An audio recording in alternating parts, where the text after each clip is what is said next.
জলদূষণ ক্রমশ বাড়ছে, এর ফলে পানীয় জলের সংকট এবং জলবায়ু ক্রমশ বাড়ছে।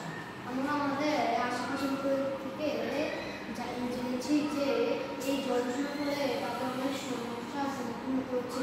এই জন্য আমরা আমাদের এই মডেলটি তৈরি করেছি। এই মডেলটি বানানোর জন্য প্রয়োজন হয়েছে 4টি গ্লাস, 4টি পাইপ এবং বিদ্যুৎ। এই মডেলটির সাহায্যে আমরা জলকে পরিষ্কার করতে পারি এবং এটিকে পানীয়যোগ্য করতে পারি। এছাড়া জলের অপচয় রোধ করা সম্ভব। আমি এখন দেখাচ্ছি এই মডেলটি কীভাবে কাজ করে। এই কাপটার মধ্যে রয়েছে স্টোন, এটার মধ্যে রয়েছে কয়েল, এটার মধ্যে রয়েছে স্যান্ড এবং এটার মধ্যে রয়েছে তুলো। এই কাপড় থেকে জল হয়ে যাবে, স্যান্ডের থেকে স্যান্ডে যাবে এবং স্যান্ডের থেকে কটনে গিয়ে এটা বিশুদ্ধ হয়ে এখানে পাবে।